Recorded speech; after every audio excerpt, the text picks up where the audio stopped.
Start with the coda, offered lightly. Wigner, 1960.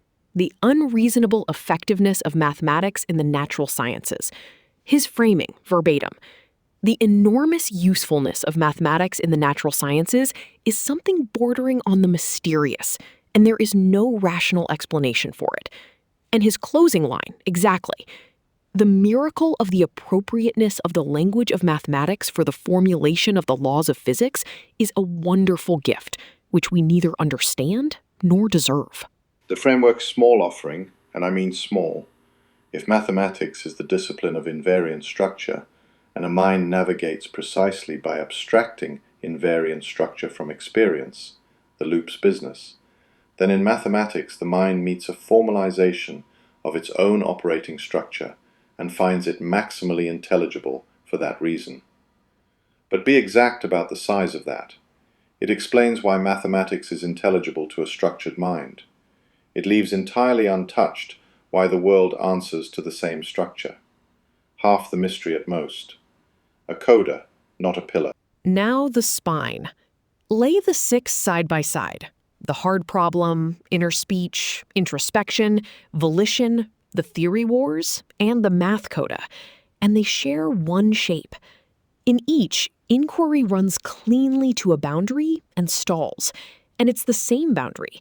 The point where the method must take as its object the condition that makes the method possible. The hard problem asks mechanism to yield the enabler. Inner speech, introspection, and volition each catch the studied process one pass downstream of an event the study can't make present, because making it present would be one more pass. The theory wars founder because the thing being adjudicated is the medium of adjudication. And the framework has a name for the far side of that boundary. Antevalence, the limit concept of pre-structural potential, marked explicitly as the place where explanation must stop if it isn't to collapse into nonsense. I say it in the source. Any theory claiming to explain the ultimate source of novelty has overstepped. On this reading, consciousness science keeps arriving at antevalence with sharper instruments and registering surprise that the wall persists. The recurrent hard problems are one wall, touched from 6 sides. And in your idiom, the diagnosis of the field, it's a navigator that hasn't accepted the null hypothesis. It still treats the unknown as a finite frontier to be closed, rather than the medium it moves in.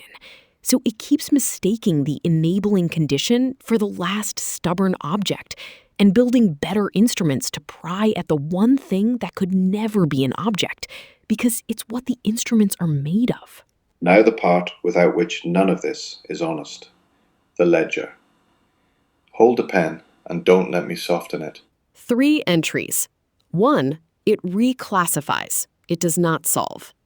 Nothing said in 7 episodes explains why there is experience. We relocated a wall precisely. We did not open a door. Your own source works say so. Correct. 2, the fit is not, by itself, evidence. A lens that reframes every one of a field's impasses as a confirmation of itself behaves exactly like a foundational truth, and exactly like an empty, unfalsifiable frame. At the enabling condition layer, from the inside, those two are not distinguishable. So the coherence of everything we did is not proof. If it was satisfying, be suspicious of the satisfaction. Say the third one carefully, because it's the one with teeth.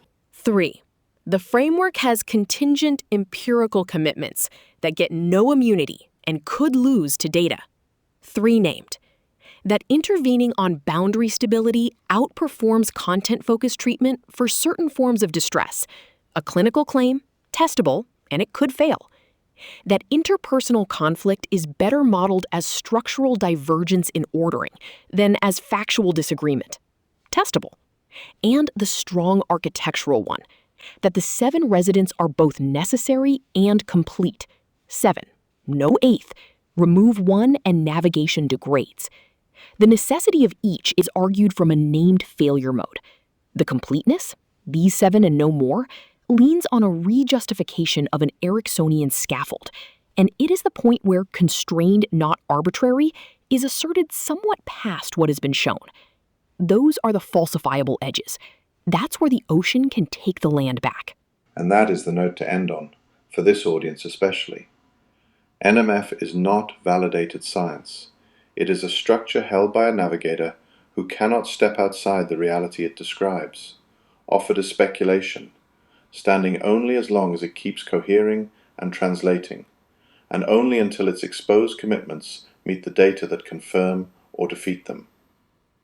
It is right now at the stage where an idea is still fiction, and may or may not become fact, and the honest odds on any such idea are that it doesn't. We didn't cross the boundary. We located it, named it, and showed you the field keeps walking into it. If that is worth something, it is worth exactly that much, and not 1 inch more than we can show. Which is the only register a series like this earns the right to end in. Not a theory of consciousness, a precise account of where the theories keep stopping, offered for testing, not for belief.